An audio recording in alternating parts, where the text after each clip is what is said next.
This is Partners in Crime with Adam Croft and Robert Dawes. It's episode 4, and I'm in the grip of man flu. I've edited out the coughs, turned down the bass, and the show must go on. This is episode 4 of Partners in Crime.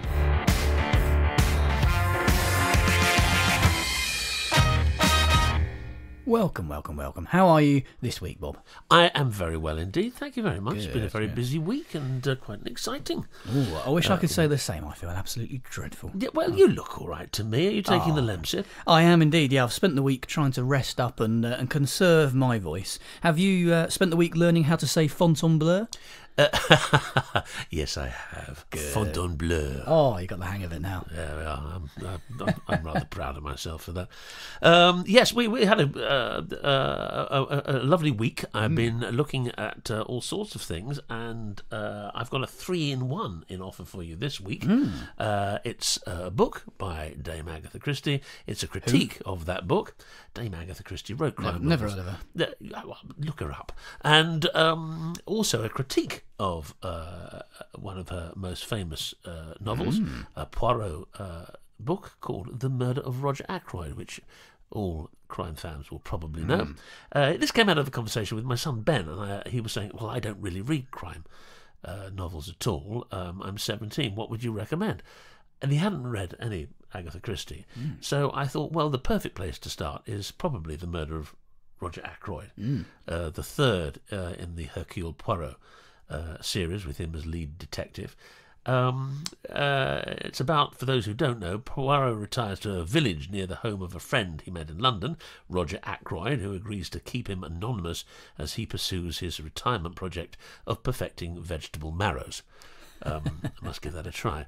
So it's one of my favourites, certainly, from the Golden Age, and I've reread it again recently. But I also came across another book called Who Killed Roger Ackroyd, which is by a French gentleman who called Pierre Bayard, who disagreed with Agatha Christie's conclusion, Poirot's conclusion, as to whom the murderer was.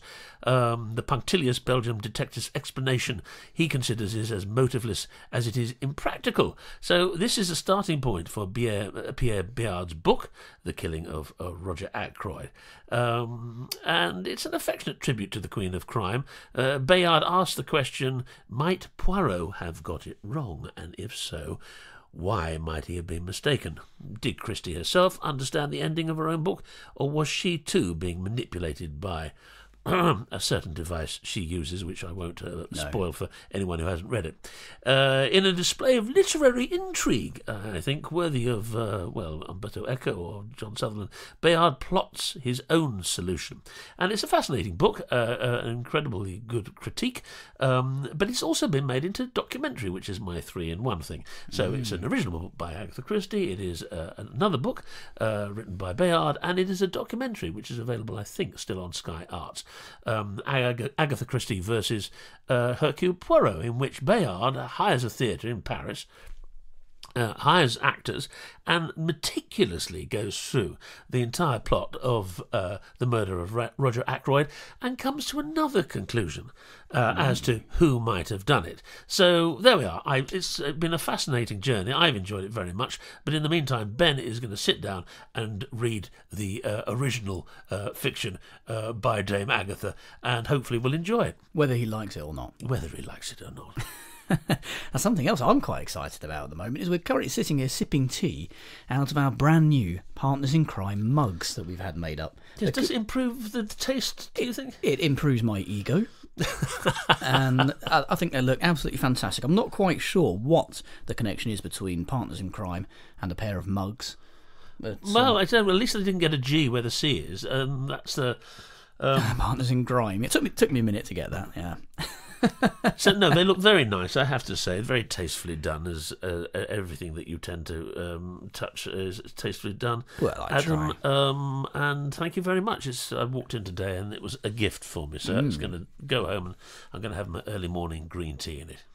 Good. I've been reading a very interesting book this week, actually, but while I've been lying on my deathbed, clinging on to life, I was reading a book called Anything You Do Say by Gillian McAllister, which is absolutely fascinating. It poses a number of questions, but the easiest way to describe it is it opens with two female characters, youngish women around 30, who are on a night out. And they come across this guy who is, he's trying to chat them up, trying to get a selfie with them, all this kind of usual thing. And they say, no, not interested. Anyway, they leave the club and go their separate ways to go home. And the main protagonist of the book thinks she's being followed by this guy from the club. And she gets down to some steps near a canal, and at which point the footsteps behind her are getting louder, and she sees this arm come round in front of her. And her instinct is to just flail her arms, and she ends up pushing him down the stairs. Right. At which point he gets, he's laying there not moving, seemingly not breathing either. And at that point she has a choice. Does she call 999 Yes. and help the man and admit what's happened, or does she run?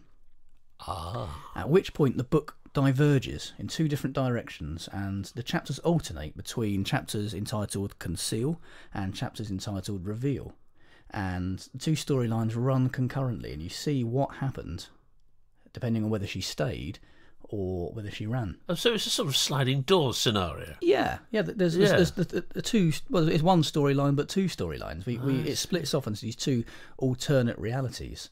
And you see them kind of diverge and converge back at certain points, and it's really fascinating to see how it all plays out. And there's a lot of social commentary in there as well, and it's really well written and really well done in a number of ways. So that's I heartily recommend that. Anything You Do Say by Gillian McAllister. Good. Right, that's another one for the list. Good, yes, and we haven't been paid to say that either, so that's a benefit. It actually Paid? Was good. Do you know something I don't? Would be nice, wouldn't it? Would be nice. We were also talking about festivals and crime writing festivals and crime fiction festivals coming up over the next couple of weeks, and you're speaking at one in a week or so's time, aren't you? Yes, flying up to Aberdeen to be a part of the wonderful Granite Noir, which is a fantastic crime festival for anyone who hasn't heard of it, and for those who have, I'm sure they're all going along, going to have a jolly good time. So yes, it's a great lineup this year. There's Val McDermid, there's Anne Cleves, there's all sorts of fantastic crime writers. Robert Dawes. I'm doing my little bit, and also they're showing films. They asked me to nominate my favourite film noir, which was unhesitatingly Double Indemnity, and they're showing that as well up there, and giving a talk about all those sort of films. So yeah, it's a fantastic festival. It's on from the 23rd to the 25th. It is, of February, Friday, Saturday, and Sunday in Aberdeen. Granite Noir. Look it up, and if you can, come along. Yeah, I'm very tempted to go myself, actually. As a punter, I've not been asked to go and speak because I've not yet reached the echelons that you have. But one of the reasons I'm tempted to go is because I love Aberdeen Airport. It's really? Well, first things first, it's not in Aberdeen. Right. That's the first slight incongruity there. It's in the middle of nowhere, a place called Dice, I think. And it's. I'm glad you've told me this before I actually go. So I'm not. Don't think you can walk get... from the airport. You right. can't. It's it's amazing. It's a really quite a small airport terminal, actually. Everything is kind of together in this one room, but it's got a stonking great Wetherspoons on the side, which seems to be about 3 times the size of the terminal. Well, so long as the pilots aren't in there, that's fine. It's by brilliant. me. I love it. It's just the quirkiest, Good, most so fantastic how far airport. is Dice away from Aberdeen? I think about half an hour-ish, something like that. Really? Yeah. I mean, I don't really remember. I'd spent quite a bit of time in that Wetherspoons last time I was up there. So. I've never been to Aberdeen, but I'm certainly looking forward to going to Dice. Yeah. Now. Well, I've never been to Aberdeen. I went to Aberdeen Airport. Right. I never actually made it. Oh, into really? The city, So you haven't even been. Oh, right. No, I was on my way up from Dundee on the train. As It was you a are, lovely train journey up the east coast of Scotland. Oh, it's beautiful Absolutely up there, isn't stunning. it? Yeah. Everyone, yes. I mean, it's just extraordinary countryside. And, but I've never been to Aberdeen, so I'm looking forward to it. No, do yeah. It's great fun. Yes.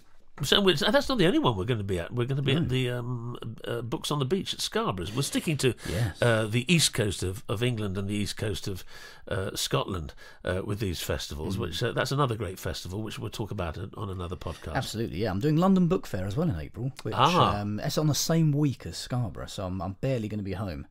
Which that's all right. so Pack your bag. Well, absolutely, yeah. I think my wife might have forgotten who I am by the time I get back from all these festivals. Pack the shabbies in the case and off you go. Well, yeah, what can you say? It's perks of the job, isn't it? Perks of the job.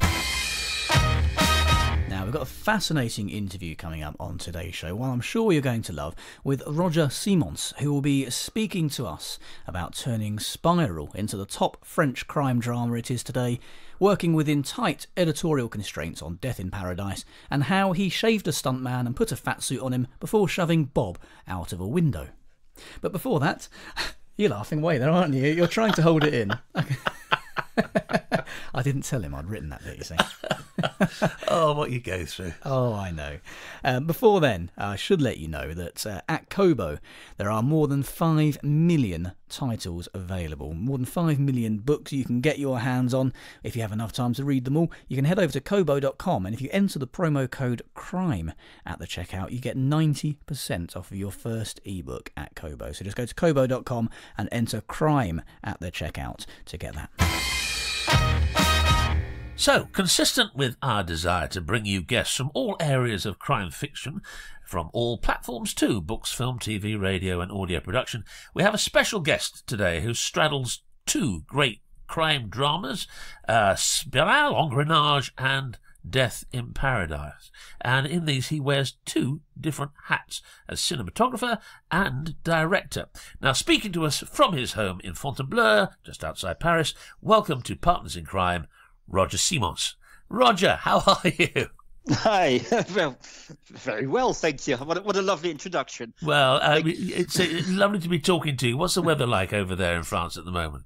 Well, actually, as you know, we've had a lot of flooding and we had a lot of rain. I couldn't actually get to my local station by my usual route. But I live on the hill, unlike some of my friends who are down by the river and have got very wet feet indeed.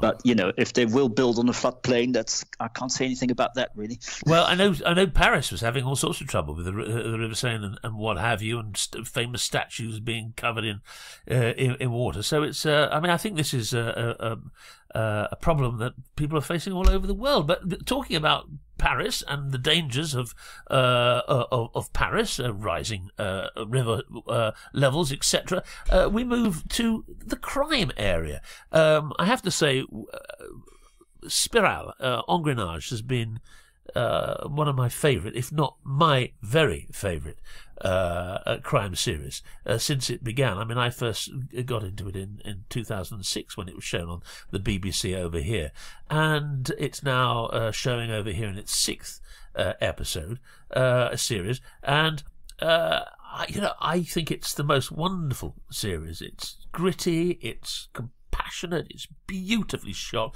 the storytelling is marvellous, and all the main characters that remain in the series to this day feel very much like family to me. Now, you worked on series 3 as cinematographer, which is, as we all know, a hugely important job.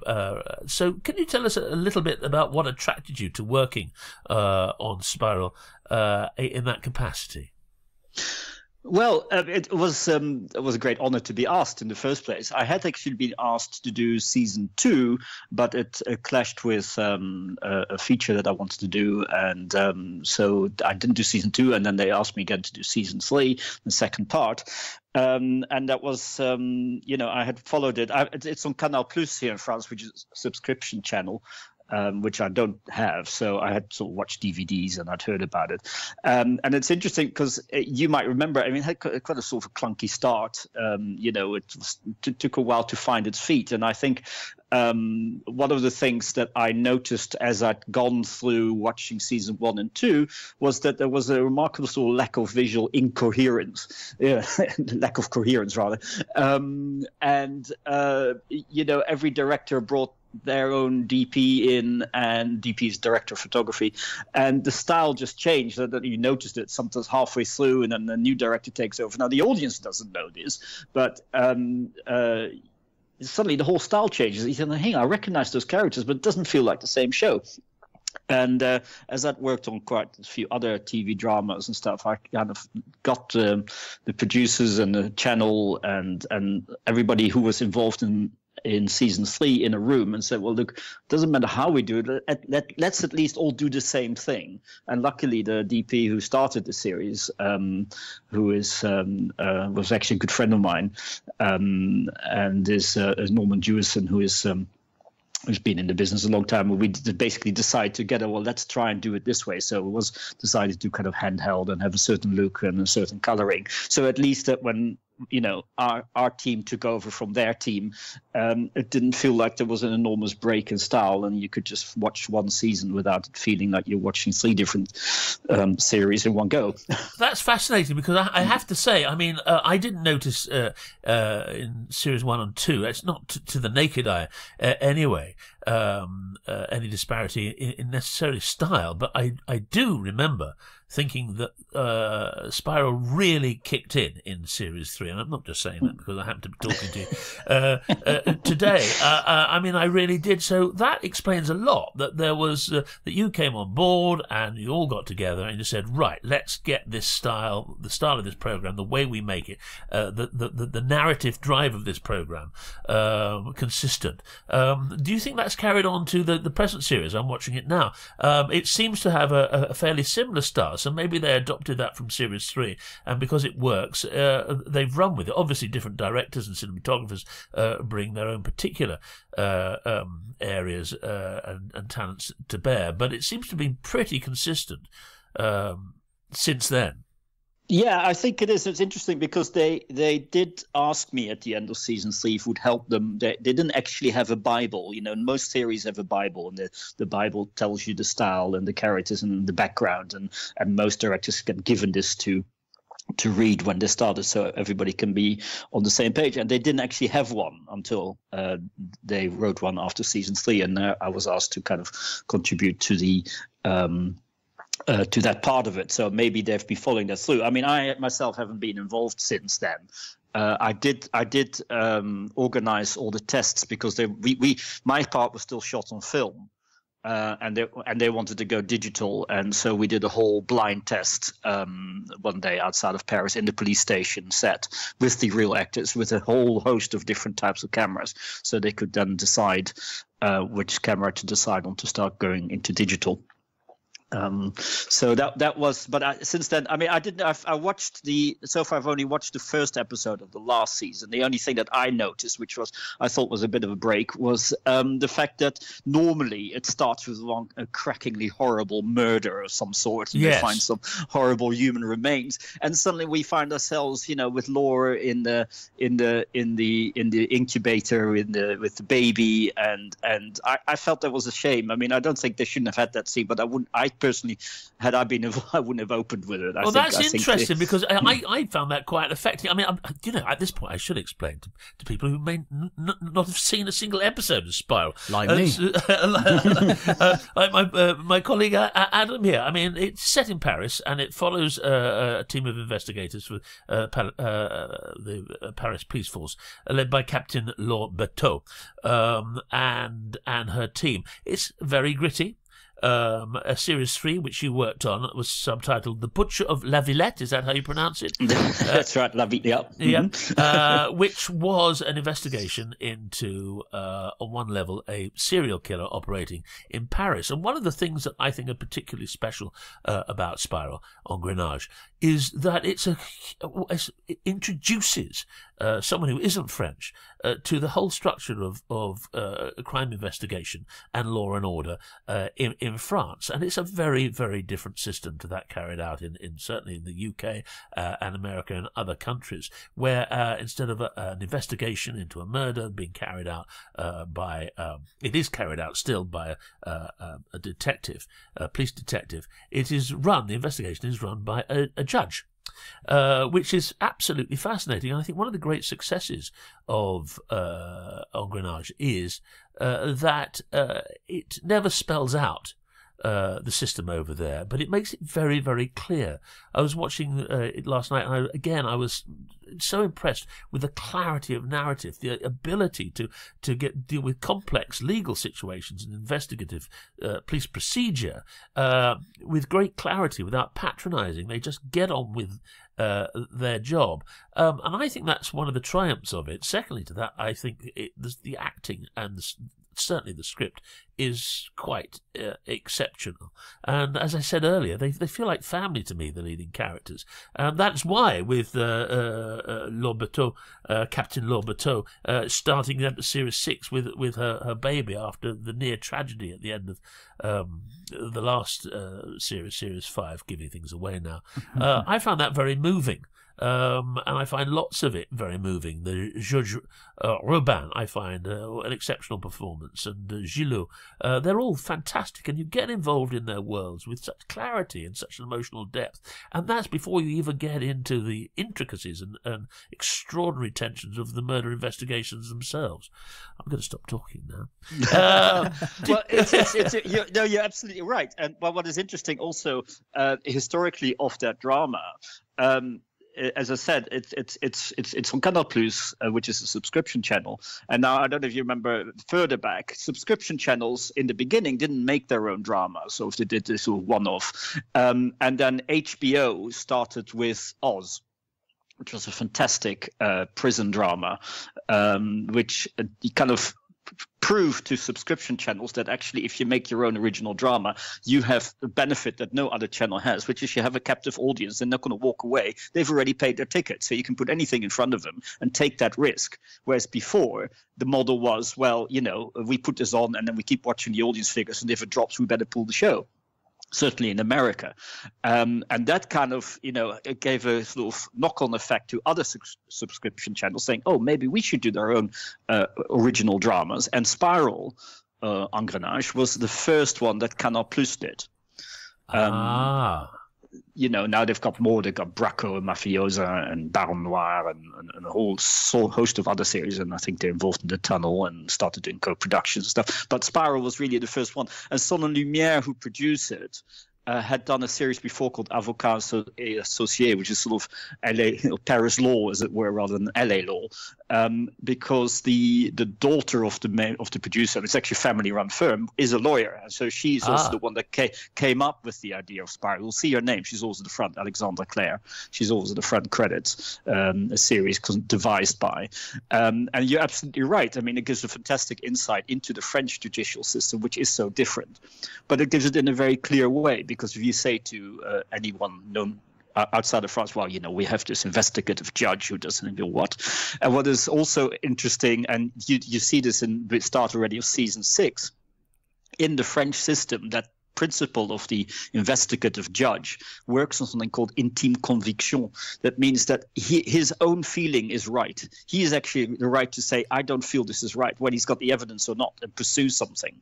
And that should be his primordial kind of drive to pursue a crime. Not that if the evidence is perfectly clear, not every case comes in front of a juge d'instruction. But it's where there's any doubt or any sort of case where there's what's actually going on here. And that's why what's interesting in the first season of Spiral of this one is, of course, he's had a problem with them, and he kind of says, well, I don't want to take your case. Yes. I've had enough of you. Yes, and it's quite an incredibly powerful position to be in, and really in this country we don't really get to that position until we actually get to court and a judge and jury actually consider a case. But I find that absolutely fascinating. I mean, it's done for me as regards insights into a crime investigation in France, what the West Wing did for American politics. Really, and I love that series. So tell me, it's a wonderful cast. It's a marvelous ensemble cast led by Caroline Proust. And I love them all. Philippe Declos and Thierry Gollard. I mean, they're all absolutely marvelous. And what were they like? Was there a sense of ensemble when you were working on a series 3? Was there a sense of them getting on? Was there a sense of them realizing how successful the show was?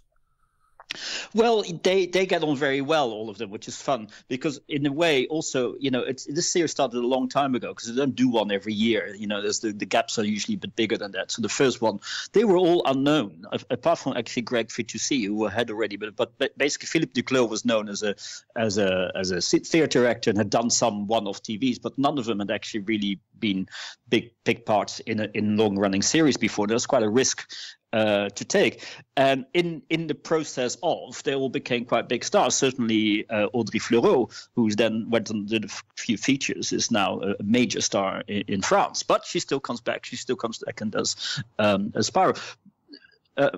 Yeah, but it's interesting, for instance, because we in season 3, right at the end, we suddenly had a scene between Audrey and Caroline, and they both suddenly said, "Oh, this is great! This is our first scene together." And Really?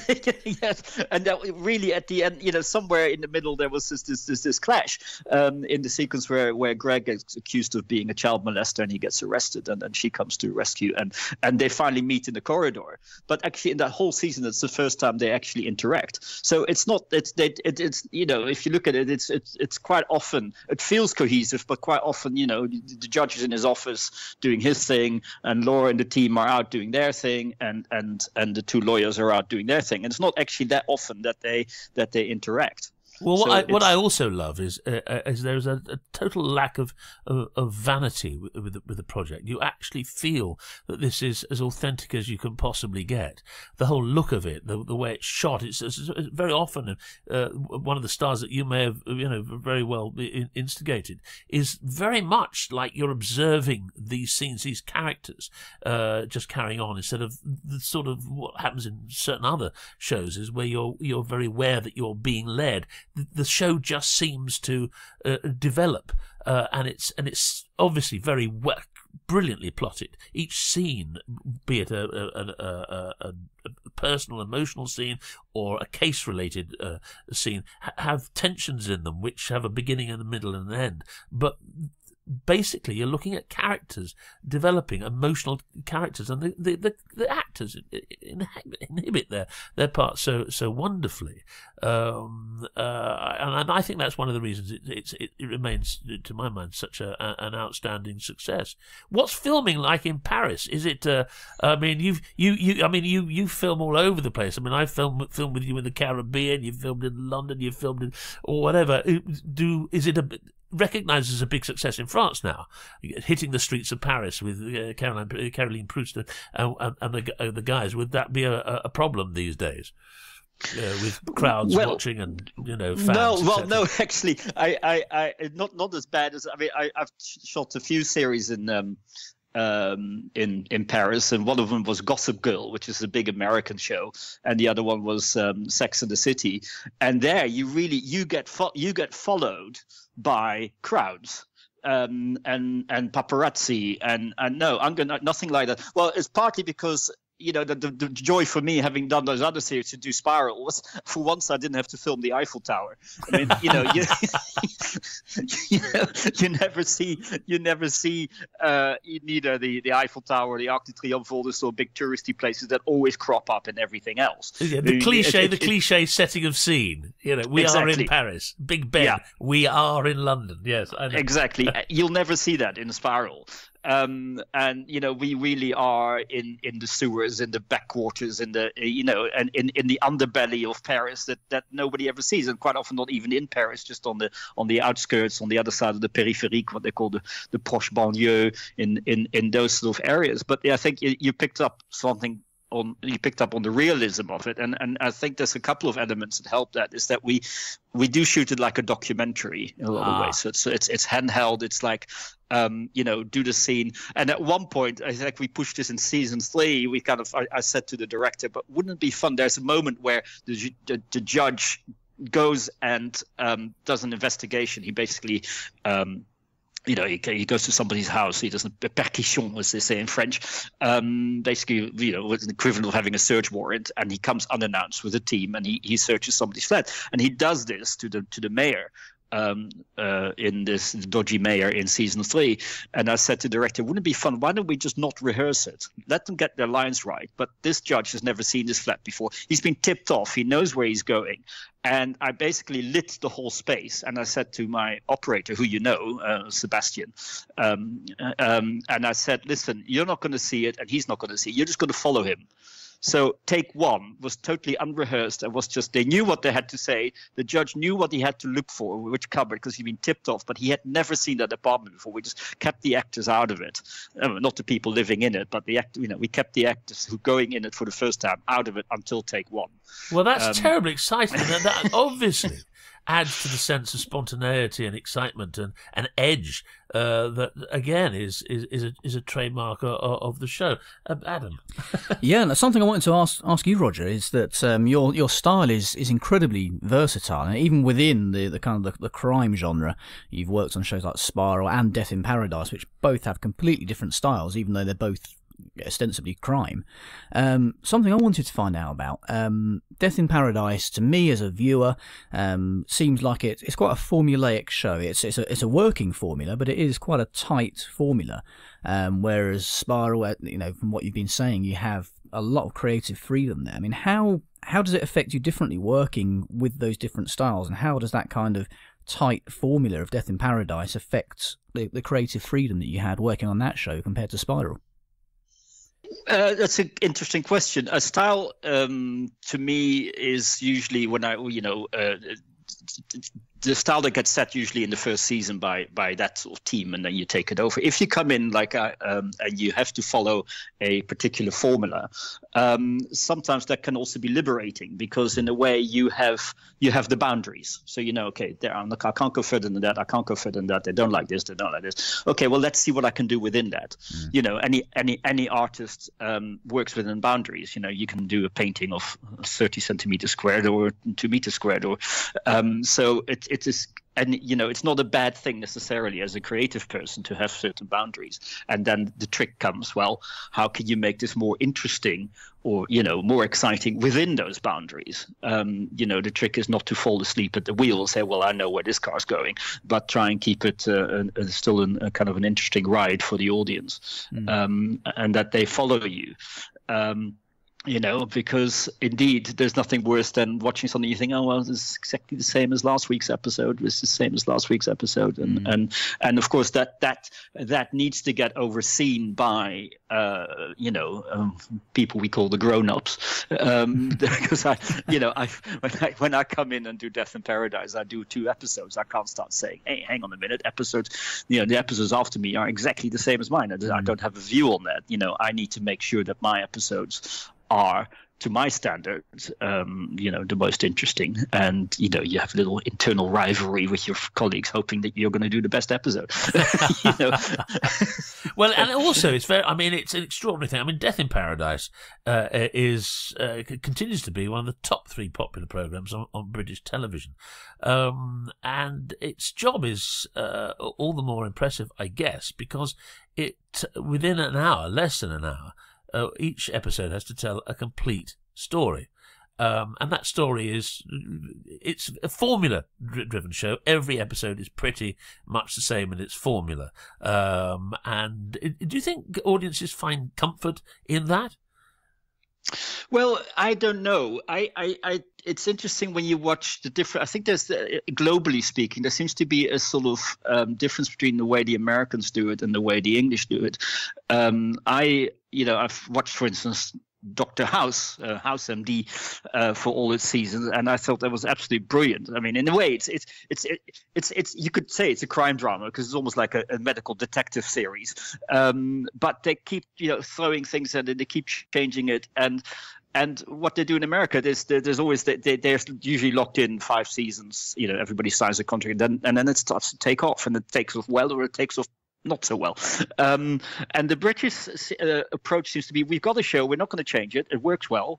And then wait until it dies, and then they reboot it 2 years later, and then they start making the changes. So it's and it's just a different approach. I think personally, I mean, I do think series have to grow, have to change, and in a way, Death in Paradise does it by it has fairly we're on the third detective now from the start. Well, yes, I mean, I joined you out there to work with Chris Marshall, who was playing Humphrey Goodman, who was, and now it's, of course, Ardle has taken over.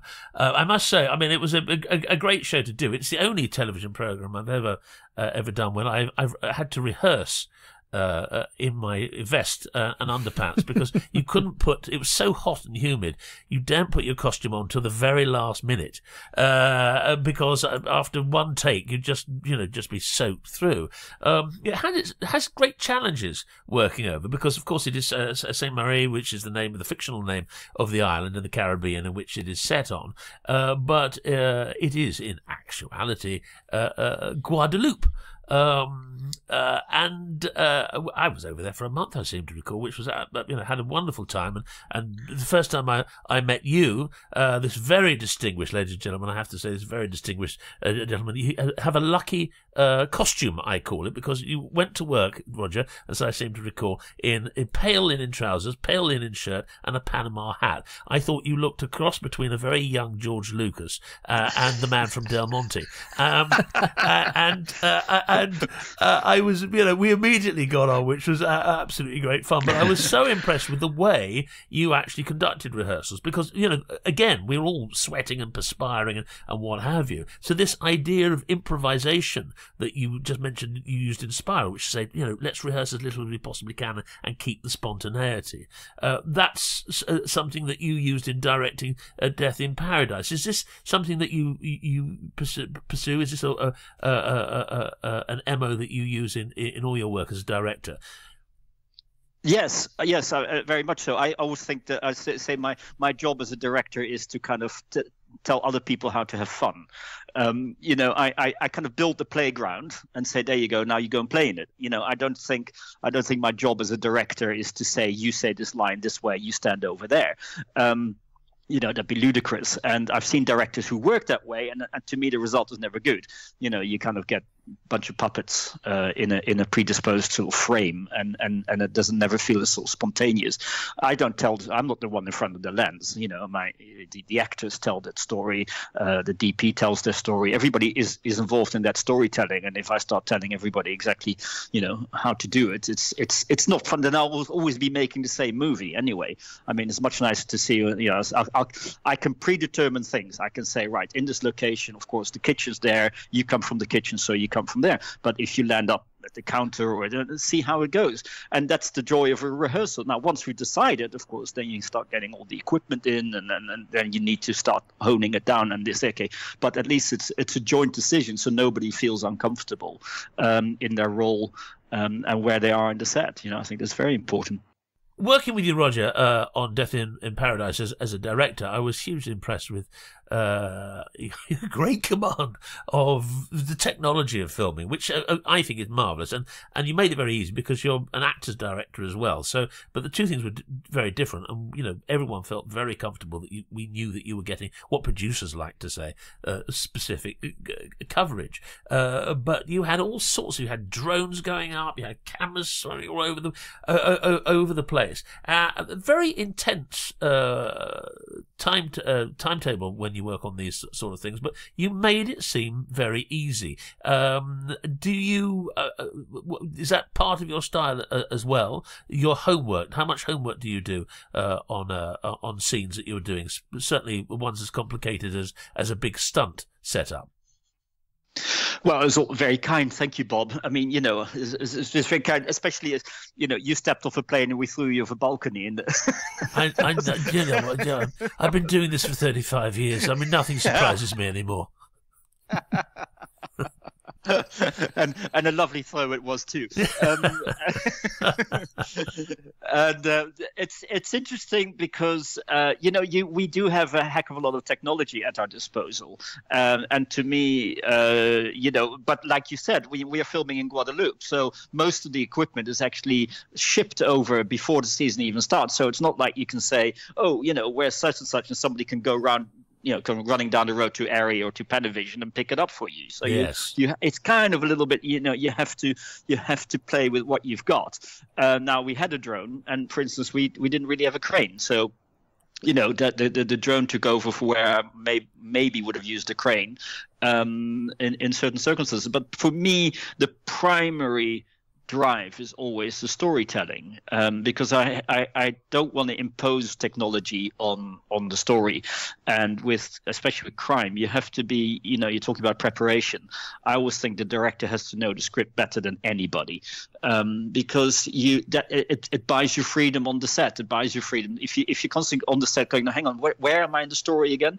You lock yourself in. Whereas if you come on the set and you say, you know the story better than anybody there, then you can actually get on with the creative part of the process, which is indeed playing around with how do we get you off the balcony? How do they discover it? And shall we film it in this way? Shall we film it that way? And then, of course, your biggest enemy in any of these series is time. Yes. There's never enough. You only have so many hours in the day. You only have so many days to shoot it. And I hate doing overtime. I've been on sets where the director doesn't care at all about overtime. But overtime is not there so the crew can earn more money. The overtime is actually a punishment payment that you shouldn't go over. Very often you do feel that pressure. Although I didn't on that particular shoot. I have to say, my only story was my absolute disappointment when I saw my stunt double. I met him the day before. He was in the swimming pool. And he said hello, and there was this very young, handsome George Clooney lookalike. He said, "I'm your stunt double." So just like you, then. Identical. You're so kind. And then the next day he turned up on set. He'd been to makeup and costume. They'd shaved the front of his head to make him look bald, and they put a huge full stomach on him. So I'd spent the day before going, hey, thinking I was it. Such is this. Such is this profession. That very well. Yes, I know. I think I cried, Roger. Yes, you bumped into him in the hotel corridor, because one of the funny things, we were all staying in the hotel where everything was taking place, so nobody went very far. You bumped into him in the hotel corridor, and your face dropped. You went, I hope I don't look like that. Oh, well, sadly, I feel I do. One last question, if I may, quickly. What do you think is the key to Death in Paradise's success? We've sort of talked at length about Spiral or Engrenage and why that is successful. What do you think the key to Death in Paradise is? Why is it so popular? Well, I think it's popular because it's light. It's total escapism. It's there's a bit of a culture clash going on. There's a little bit of it's worldly in as much as we're in another place. It could be anywhere. People can make their own ideas about it. Not many people have been to Guadeloupe, and it's funny. You can watch it as a family. You're not going to get splattered with blood or horrible corpses. And the joy in a way is that there is no medical officer. There's no autopsy. Somebody dies. There's a little jaw drop. There's nothing gruesome at all, and you also know he's always going to solve the case, and you can just sit down and enjoy the puzzle with him. Yeah, the puzzle is the word we come back to again and again on this podcast. It's the enjoyment of working out the puzzle, second guessing, and seeing if you're absolutely right. Well, Roger, bless you. Thank you so much. It's been a joy talking to you. Thanks for your insights into these two great series, and from a director and cinematographer's point of view. And I look forward to seeing you over in London very soon, I trust, aren't you? Well, I hope to. I was hoping to be there this weekend because there's the BSC show. You but shuttle around the globe. It's all very impressive. I just wanted to point one thing out, which I maybe should have said earlier that you might want to put in, is we're talking about the realism. Yeah. One thing that is fun in France is that we did this in Antigone 34 and we do this in Spiral. Yes. Is we use off-duty policemen as extras. So we actually have the real police there in the office. And I think if you see the last Spiral, there is this grey-haired guy in the office. He doesn't say much, but he's actually a retired policeman. Is it? I know exactly who you're talking about. Never says a word, but he's quite a presence. Yes. Exactly, and he is actually the real policeman. I did another movie with him called 419, and we talked about and he was doing that spy. He wasn't there when I was there, but I know him because of the other film, and said, oh, he's doing spy. But and all the other extras, and we did this. In fact, when we did Antigone 34, which was complicated because we were shooting it in Montpellier. And editing it in Paris, and we knew that by the time we get to Paris, all the sets would be gone, all the crew would be gone, and if there's anything missing, what do we do? Because you never know, especially when you're doing a new season. And so what I did is I worked a little bit in advance, and on the last day I had 20 minutes left over in our set, which was the commissariat of Antigone, of the Antigone quarter in Montpellier, and I said to my first, okay, this is what we're going to do. As we've got all these policemen, and then actually our cast by then was pretty au fait with how to do things. I just did a 20-minute improvisation with 3 cameras running wild. So right, this is just a day in the life of the commissariat. The phone rings, you're on the phone, you arrest people, whatever. And out of that improvisation, we actually managed to create another scene in the editing suite. A month later that we had missed. We suddenly realized, oh, we're missing a scene here. Tell you what, let's look at what we got but from the improvisation. You shot it, and you can actually. Well, I mean, God, that's absolutely extraordinary. I mean, all I can say is I love this.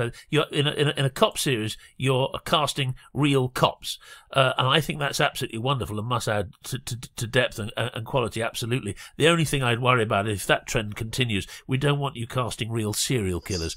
Well, and the last thing, because actually we've been pulled up for it a couple of times. I don't know if you remember in season 3, there's this whole car chase that happens in rush hour on the Peripherique. Now, none of that was staged because we had real policemen and they had their cars with them. They just said, oh, listen, we're going to put a real policeman in the front and a real policeman in the back, and you guys just drive in the middle and just follow us. Good grief. We literally just sat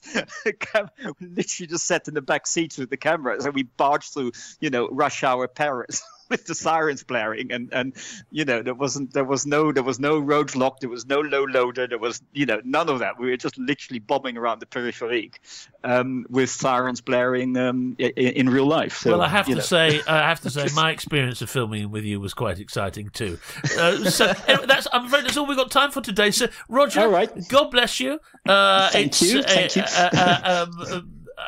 At home in Fontainebleau, under sunny skies, and hopefully not too wet due to the flooding. It's such a pleasure speaking to you. Thanks for joining Adam and myself on Partners in Crime, and see you very, very soon, I hope. I certainly hope so. Well, thank you very much for having me on the show. It was a real pleasure to be able to talk about some of the things. Pity it's radio, can't show anything, but talk about the visual medium. Well, I'm sure you're wearing your Panama hat even as we speak. It's probably for the best, Roger. You wouldn't want to see us two on the screen. Don't worry about that. No. Roger's the good-looking one. String vest. All the best. Au revoir. Au revoir. Bye-bye. Fascinating guy, Roger is, isn't he? He certainly is. He's a Renaissance man in many respects. He has so many different talents, and I admire everything he does. He's got a particular style as a cinematographer and director, which is very much his own, and he's truly international. I mean, he's constantly between here and Fontainebleau, and London and Paris, and travelling off to the States and what have you. And there's quite a big cheese in the world of cinematography as well. He hosts great big conventions and various other things, and does nice videos with Sting and goodness knows what else. But he's a lovely, lovely chap, and I learnt a lot from working with him, and look forward to working with him again. I particularly enjoyed the story about the stuntman. Yes, I thought you would. Yes, I have a very visual mind. People think it's easy being an actor. It's not. It's certainly interesting, that's for sure. This podcast is very, very gratefully sponsored by Kobo, who have more than 5 million ebooks available on their store. If you go to kobo.com, you can browse through the wonderful crime and thriller section on there. Lots and lots of fantastic books to get your hands on. And if you see one you like, put it in your basket, head to the checkout and enter the promo code CRIME, and they will give you 90% off of the cover price of your first ebook. Now, if you have any suggestions for future guests on the podcast, please do get in touch. Or if you've got any feedback or comments or things that you think we should be talking about, we will read your messages out, but you need to send them to us first. You can tweet us at CrimeFic Podcast. You can find us on Facebook under Partners in Crime, or you can visit us via our website, which is partnersincrime.online. You can send us an email, hello@partnersincrime.online. We'll be back very soon with our next episode, on which our guest will be a man who needs no introduction, Mark Billingham, the worldwide best-selling author of the Tom Thorne novels. We will see you again very soon for another episode of Partners in Crime.